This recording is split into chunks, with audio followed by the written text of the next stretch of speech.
Hey there, it's David H. Lawrence the 17th, and I'm just getting ready to go teach getting started in voiceover at a local theater here in Los Angeles. And earlier this week, I had done a live, Facebook Live session with my buddy Dan O'Day, and we were taking questions from people, and we were talking about the common question that we get that we've talked about in other videos here about the difference between a sort of an announcer-y read and a more conversational or natural read. And what do people mean by that when they say that? What do casting directors mean? What do directors mean when they put in the breakdown natural read, no DJ voices, no announcery voices? And it seems pretty obvious, but for some people, it's kind of a quandary. Well, this is how I sound. And one of the things that Dan mentioned, I thought was a brilliant way to put it. He said, when people ask questions like that, I often say, you want to be yourself, but you want to be yourself on purpose. And I love that. I love that notion of be yourself on purpose, because when you get rewarded for being a certain way on the air, or when you get rewarded for having a certain type of delivery, that is bombastic or announcer-like or big or presentational or any of the other adjectives that are the opposite of natural and conversational and that kind of thing. It means that you really have to specify for yourself before you sit down to do the work in front of a microphone that you're just going to be yourself and you're going to do it on purpose.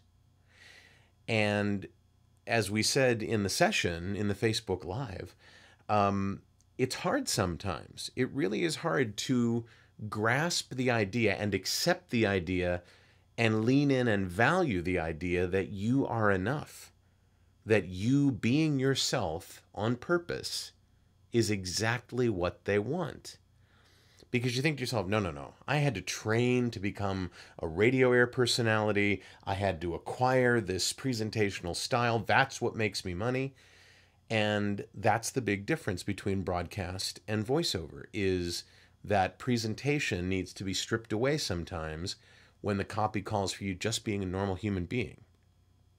You know, I remember when I first started in radio, I wanted to be Rick Dees. I wanted to be John Lanigan. I wanted to be the real Bob James, who were DJs that I grew up with in Cleveland. And I was fortunate enough to become really good friends, best friends with Bob James, and he actually mentored me in radio. But he doesn't talk that way when he does voiceover work. He talks that way when he's on the air, but he doesn't do that when he's in voice, and that's why he's been successful.